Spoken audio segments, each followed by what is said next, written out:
오늘 준비한 저희 파워 서플라이 백투 베이직을 진행하도록 하겠습니다. 네, 여러분들 파워 서플라이 가장 많이 쓰시죠? 아마 기본 계측기라고 하면은 오실로스코프, 멀티메타, 그리고 파워 서플라이 실험실에 각각 한 대 이상은 전부 다 비치하고 계실 겁니다. 현재 저희가 판매하고 있는 제품들이 저기 보이시는 것처럼 한 270 종류가 되는데요. 물론 단종되고 또 이제 유사한 제품들까지 합치면 한 5, 600까지 훨씬 넘을 것 같습니다. 그 중에서 기본 실험용으로 쓰는 그런 낮은 와트 수의 파워 서플라이 한 90 종류 되고, 나머지 좀 퍼포먼스라든가 좀 용량이 큰 것들, 그런 것들이 한 180 종류가 되고 있습니다. 자, 오늘 준비한 간단한 아젠다는 파워 서플라이 토폴로지를 해서 어떤 종류가 있는지 하고, 그 다음에 베이직 오퍼레이션, 아마 여러분들 기본적으로 다 알고 계시고 사용들 많이 하시는 전문가들이 많으실 텐데 한번 정리하신다고 생각하시고 들어주시기 바라고요. 그리고 아웃풋 특성, 오퍼레이션 모드, 그리고 센싱, 로컬 센싱, 리모트 센싱 하는 거하고, 그리고 보호 모드, 파워 서플라이다 보니까는 이게 전원을 공급하고 큰 전류가 들어갈 때는 상당히 위험하거든요. 자체적으로 그쪽에서 좀 보호하는 그런 모드들이 있습니다. 아날로그 프로그램이라 해서 상당히 좀 유용한 기능이 있습니다. 그걸 설명드리도록 하겠습니다. 저기 보이는 분이 게오르그 시몬 옴이라는 독일의 학자인데요. 그분이 가만히 자연학 탐구를 하다 보니까 발견한 원리가 있는데, 전압은 항상 전류와 저항이 비례한다. 여러분들 옴의 공식 다 아시죠? 이거를 기본으로 해서 모든 물리적 현상이 발생을 하고, 저희 기술이 아무리 발전해도 이 원리 원칙을 벗어날 수는 없습니다. 그래서 여기에 보시는 V는 IR이라는 공식, 그리고 파워, P는 VI. 그래서 여기 보면 파워가 커런트 곱하기 볼테이지에서 와트라고 되어 있는데, 보통 DC 같은 경우에는 와트라고 표현을 하고 AC 같은 경우에는 VA로 표현을 하죠. 비슷한 용량이 하지만 그래도 매뉴얼이나 데이터 시트에 보시면은 장비 소요 전원할 때는 VA를 표시를 하고, 용량을 공급할 때 DC 파워 서플라이 같은 경우는 와트로 표시를 많이 합니다. 이 전원 공급기가 가지는 역할, 잘 아시겠지만 여러분들이 설정한 전압하고 전류값을 제대로 유지를 하면서 또 될 수 있으면 노이즈가 좀 적어야 되겠죠. 네, 그런 역할입니다. 이쪽 오른쪽이 전류, 수직 쪽이 전압이라 그러면 이만큼의 파워를 공급할 수 있는 능력이 되는 전원 공급기라고 보시면 되고요. 그래서 이제 파워 서플라이 토폴로지라 그래서 모든 세상에 존재하는 파워 서플라이들에는 두 가지 종류로 존재합니다. 한 가지는 리니어 파워 서플라이, 두 번째는 SMPS. 둘 다 전압 AC를 받아서 DC를 생산하는 용도는 똑같지만 원리에 약간 좀 차이가 있습니다. 간단하게 설명을 드리면, 리니어 같은 경우에는 처음에 AC 전압을 받아서 어느 정도 낮은 전압으로 다운을 시키고요. 트랜스폼 시켜서 이쪽 브릿지웨로 해서 AC를 DC로 바꿉니다. 그 다음에 받은 전류를 캐패시터로 통과하면서 약간 좀 깨끗하게 만들고요. 그리고 이쪽 TR에서 정해주는 전압에 맞춰서 출력 전압을 생산하게 됩니다. 나가기 전에 물론 캐패시턴스를 통해 가지고 필터를 한번 더 거치고요. 이게 이제 리니어 원리고, SMPS는 처음에 들어오자마자 이제 어느 정도 정류를 시킨 다음에 나머지는 비슷합니다만 이쪽에서 트랜지스터에서 전압 설정해서 전압 조절하는 것 대신 이쪽에는 모스 FET 그쪽 소자, 어떤 PWM 소자를 이용한 스위치를 이용해 가지고 떨어졌다 붙었다 하는 속도로 인해 가지고 일단 전압을 설정을 해서 출력을 시키게 됩니다. 그래서 각각에 대해서 장단점이 존재하게 됩니다. 그래서 우선 리니어 파워 서플라이의 장점을 보시면 상당히 노이즈가 작습니다. 리플 노이즈, 그리고 프로그램에서 여러분들이 실행을 시킬 때 속도가 좀 빠른 편이고요. 그리고 패스트 트랜전트 리커버리라 해서 만약에 0V에서 10V, 또 10V에서 0V로 떨어뜨릴 때 전이되는 속도가 상대적으로 좀 빠르고 좀 안정적이라고 볼 수 있습니다. 그게 이제 리니어 파워 서플라이고, 단점으로는 여기 보이시는 것처럼 효율이 좀 낮다고 보시면 되죠. 예전에 진공관 아시죠? 진공관 오디오 지금도 애호가 분들은 많이 쓰시는데 전력은 엄청나게 소모하면서 물론 뭐 퀄리티는 좋지만 그 나오는 출력은 좀 이렇게 낮은 쪽밖에 생산을 못하는, 그래서 약간 500W 이하의 언더에서만 그 리니어 파워 서플라이를 많이 사용하고 계시고, 그 아날로그 소자들을 많이 쓰다 보니까 좀 무게가 좀 많이 나가고 와트 소모도 높으면서 크기도 좀 덩치가 좀 큽니다. 그래서 움직이기가 좀 힘들고 그런 단점이 있고요. 여기 있는 모델들은 저희 뭐 키사이트 모델이니까 벤치탑 모델하고 뭐 여러 가지 모델이 있는데요. 그 리니어 파워 서플라이 아까 제가 간단하게 설명을 드렸는데 원리를 다시 한번 짚고 넘어갈게요. 처음에 AC 라인 그 벽에다 콘센트 꽂아가지고 들어오면 제일 먼저 이런 그 트랜스폼을 시킵니다. 트랜스폼도 좀 이따 다시 설명드리겠습니다. 그래서 AC 큰 전원을 약간 낮은 전압으로 낮추고요. 그 다음에 이 브릿지를 통과하면서 모든 그 플러스 성분, 마이너스 성분은 플러스 성분에 있는 이런 사인파 쪽에서 전부 위쪽 플러스 되는 부분만 생성을 하고 다시 어떤 필터링을 거쳐가지고 아주 잔잔한 DC 성분으로 만들어주는데, 이때의 그 노이즈를 얼마큼 줄이느냐 뭐 이런 것들이 핵심 관건이 되는데, 이쪽에서 필터링 거친 다음에 설정 전압을 계속 피드백 줘가면서 출력시키는 이제 그런 동작을 한다고 합니다. 이게 이제 트랜스폼이고요. 이쪽에 그 여러분들 아마 회로 열어보시면은 코일 많이 감겨 있는 전원부 쪽에서 트랜스폼을 많이 보실 텐데, 왼쪽에는 감겨 있는 횟수랑 오른쪽에는 감겨 있는 횟수의 비례해서 전압이 변하게 됩니다. 그래서 만약에 1000번 감고 이쪽에 만약에 100번을 감으면 10대 1 정도의 비율이 생기죠. 그래서 이쪽에서 어떤 120V가 12V로 다운되는 그런 효과를 보일 수가 있습니다. 그런 원리로 동작한다고 보시면 됩니다. 브릿지웨어로 간단하게 다 설명드리면, 아까 이 플러스 성분, 마이너스 성분 모두 플러스로 생성을 해야 되기 때문에 모든 이렇게 사인파 큰 것들이 전부 다 플러스 쪽에 있는 작은 사인파로 다시 이렇게 생성이 되죠. AC 볼트가 플러스 성분일 경우에는 이쪽을 통과합니다. 이쪽을 통과해서 플러스 마이너스 거친 다음에 다시 이쪽으로 빠져나가는 그런 길을 그 회로를 갖고 있고, 마이너스 쪽으로 떨어진 신호가 들어올 때는 이쪽 그 밑으로 마이너스 쪽으로 들어와서 다이오드 통과하고 플러스 통과한 다음에 마이너스 쪽으로 빠져나가는 이런 과정을 계속 거치면서 AC 성분을 DC 성분으로 점차 이렇게 바꿔나가는 거죠. 이거 뭐 회로적인 얘기니까 뭐 예전에 아마 다 공부하셨던 내용이라고 생각합니다. 그래서 리니어 파워 서플라이가 있고 스위치드 SMPS 파워 서플라이가 있는데, 여기에 대한 모드는 장단점은 뭐 아까도 말씀드렸지만 스위치로 동작하다 보니까 효율이 좀 좋습니다. 작은 패키지지만 어떤 하이 파워까지 낼 수가 있고, 그리고 효율이 상당히 높고요. 단점으로는 아까 그 리니어의 반대입니다. 리플 노이즈랑 그 다른 노이즈 성분들이 좀 크고, 그리고 프로그래밍해서 동작시키는 속도가 좀 느리고요. 대신 그리고 또 트랜전트 리커버리, 회복되는 시간이 리니어에 비해서 좀 느리다고 볼 수 있습니다. 그래서 뭐 용도는 뭐 다양하게 쓰는 것이 있을 거고요. 현재 SMPS 중에서 대표적인 것들이 뭐 N6700 시리즈, 5700, 8700 이렇게 되어 있는데, 그렇다 그래서 이 SMPS가 항상 리니어보다 퍼포먼스가 떨어지느냐 하면 그건 아니고, 6700 중에서 6780 시리즈가 모듈이 있어요. 이 모듈 같은 경우에는 상당히 그 로우 쪽, 낮은 쪽 정밀도가 높아서 SMU라고도 합니다. 그래서 소스 앤 메저먼트 유닛, 반도체 쪽이라든가 특히 모바일 하시는 분들이 배터리 충방전, 뭐 전류 분석하실 때 상당히 도움 많이 되는 그런 모듈이고, 지금까지 어떤 뭐 토폴로지에 관해서 설명을 드렸고, 자 그러면 아웃풋 특성과 다른 또 그 내용을 살펴보도록 하겠습니다. 파워 서플라이가 출력할 수 있는 용량이 한계가 있거든요. 그래서 맨 처음에 나왔던 파워 서플라이는 이 전류 쪽, 전압 쪽 설정해 놓으면은 최종적으로 계산되는 이게 파워를 벗어날 수가 없습니다. 항상 요 범위 내에서만 동작을 해요.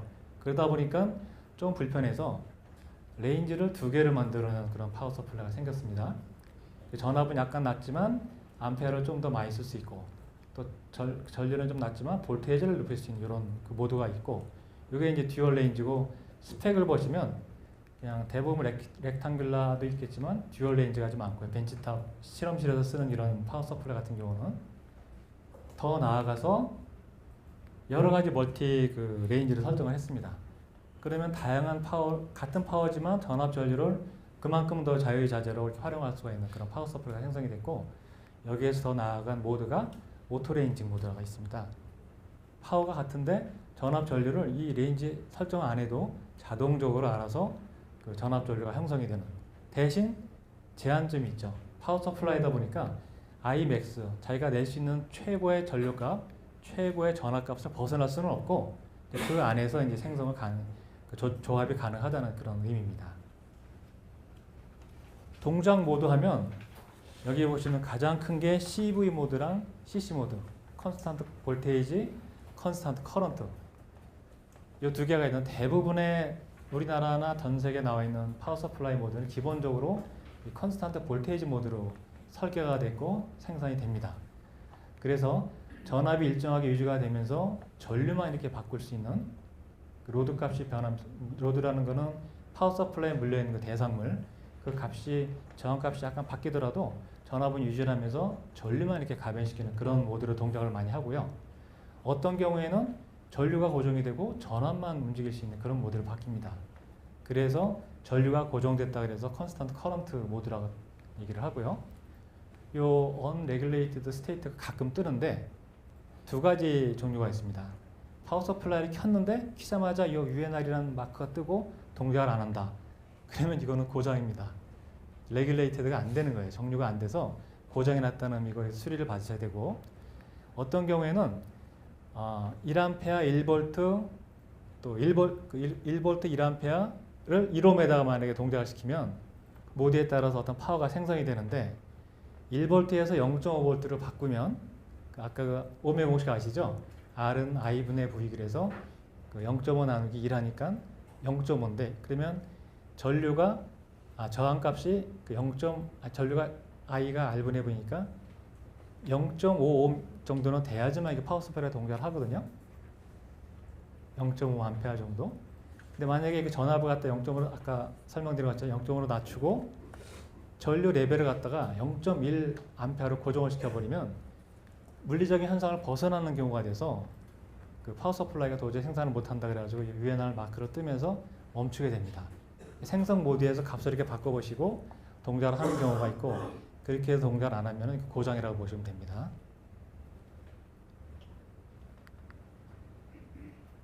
CV 모드 다시 한번 설명드리면 전압이 유지가 되면서 전류만 이렇게 가변되는, 대부분의 그 파워 서플라이가 하는 역할이 어떤 배터리를 에뮬레이션 한다고 보시면 되는데, 그런 역할에 충실한 모드라고 보시면 되고요.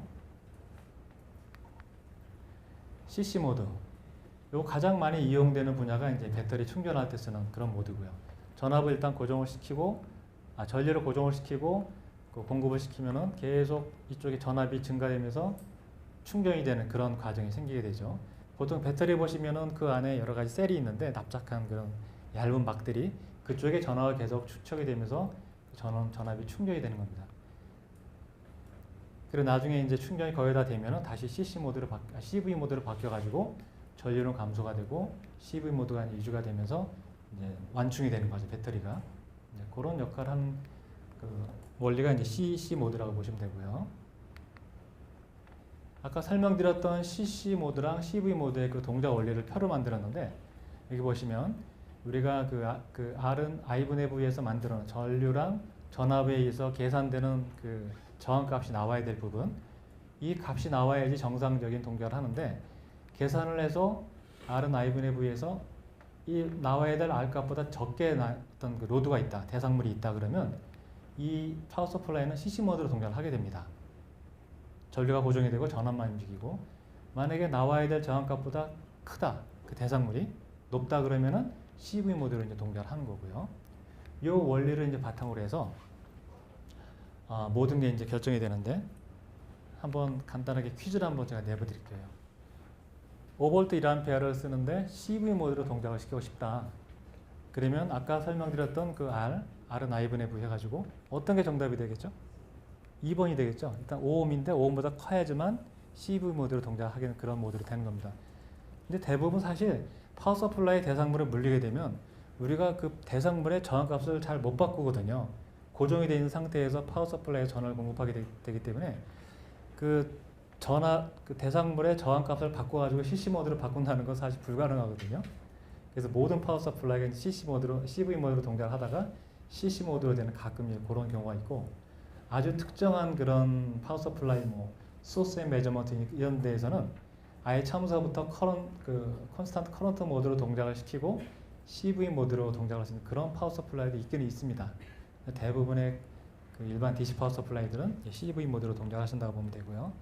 또 하나 제가 퀴즈 내드릴게요. 이건 좀 어려울 수도 있는데 1A를 콘스탄트 커런트 모드로 동작을 시키고 싶은데 어떤 조건을 해야지 그 CC 모드 동작을 할지 텍스트를 보시면서 한번 생각하시면 돼요.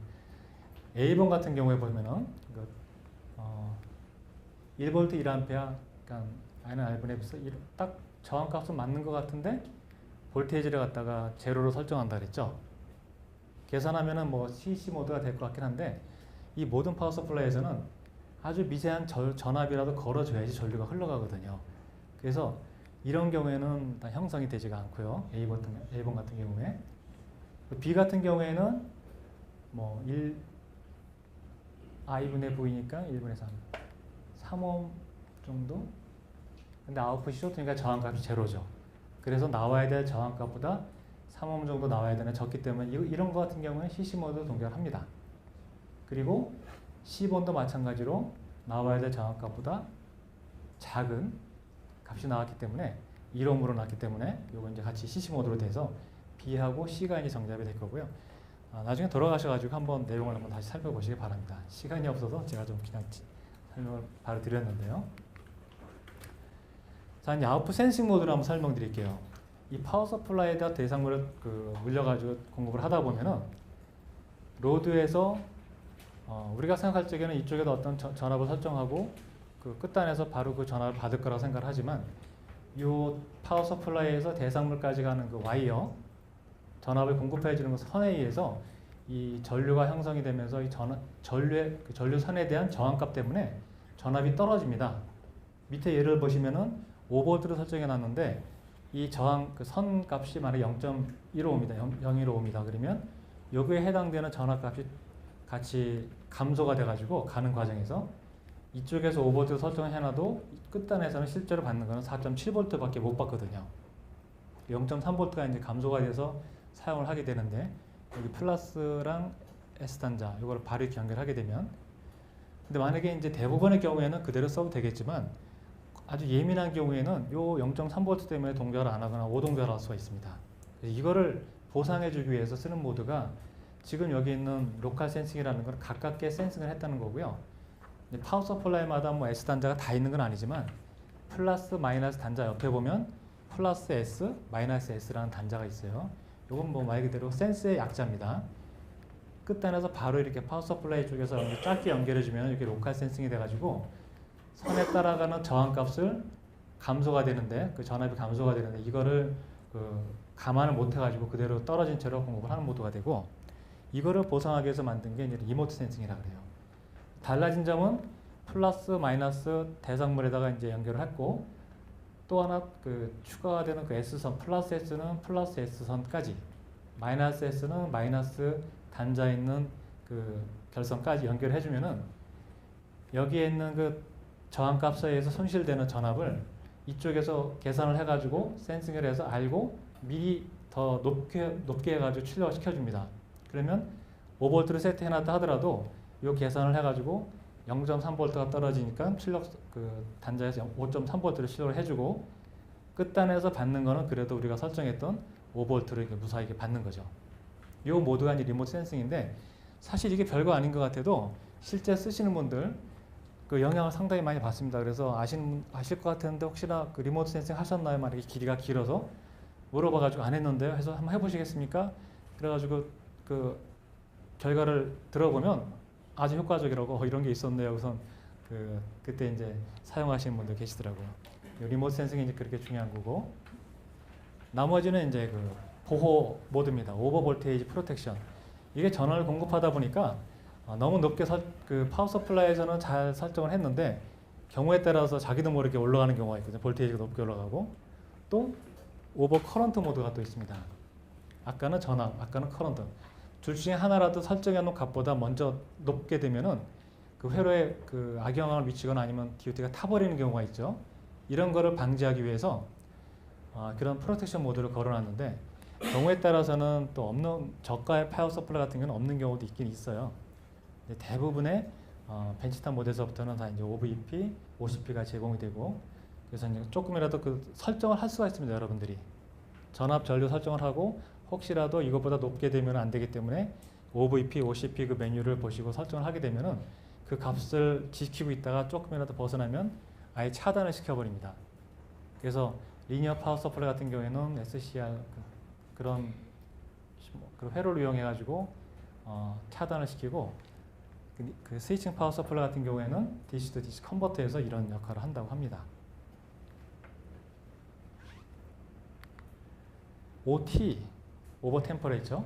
마찬가지로 파워 서플라이 온도가 너무 올라가게 되면은 또 DUT라든가 여러 가지 악영향을 미칠 수 있기 때문에 이것도 보호하는 차원에서 OT 모드 설정을 할 수가 있고요.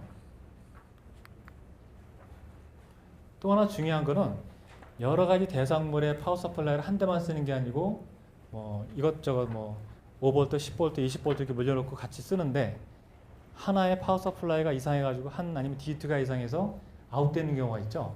그럴 경우에는 빨리 이거를 멈춰야 되는데 일일이 기다리다가 멈출 수 없기 때문에 폴트랑 이니빗 신호를 같이 파워 서플라이 뒷단에 보면 커넥터가 있거든요.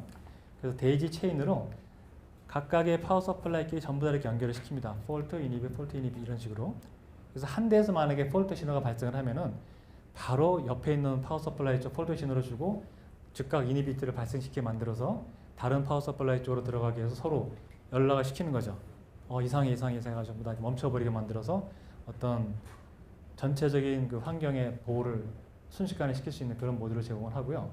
그 폴트 되는 순간은 여러분들이 설정을 할 수가 있습니다. 어떤 경우에 위험하니까 나는 이거를 폴트로 설정하겠다. 그런 그 파라메타 값들이 있는데 그거는 이제 파워 서플라이마다 다르기 때문에 사용하실 때 그 모드를 참조하신 다음에 설정을 하시면 되고요. 끝에 단에 데이지 체인 사용하시면 되겠습니다. 인풋 단자는 TTL 인풋 단자 신호니까요. 그 신호 TTL 신호로 갖다가 이제 주시면 되고 여기 보시면 이제 요거는 파워 서플라이의 사양에 대한 그 내용입니다. 소스 이펙트, 라인 레귤레이션. 이거는 주로 이제 그 인풋 단자에서 들어오는 노이즈라고 보시면 돼요. 여러분 벽에다 전원 꽂을 때 거기에서 얼마만큼 전원이 깨끗하느냐, 노이즈가 타느냐에 따라 가지고 파워 서플라이가 반응하는 그런 정도가 얼마나 심한지 이게 이제 스펙에 나와 있고요. 물론 적으면 적을수록 좋습니다. 소스 이펙트, 라인 레귤레이션 같은 의미입니다. 그리고 로드 이펙트, 로드 레귤레이션. 이거는 반대로 출력단, 여러분들이 물려있는 그 대상물 DUT에서 그 전원의 공급함에 따라 가지고 저항값이 약간 바뀌는 경우가 있거든요. 출렁출렁. 그럴 때 이 파워 서플라이가 설정해 놓은 값에 얼마나 유지를 하면서 노이즈를 덜 만들어내는지 하는 사양이 바로 로드 이펙트, 로드 레귤레이션이라는 게 있고 요거는 이제 제품마다 틀리기 때문에 정밀한 그 분석이나 공급을 하신다 그런 게 필요하시면은 그 사양을 한번 살펴보시고 적은 거를 선택하시면 되고요.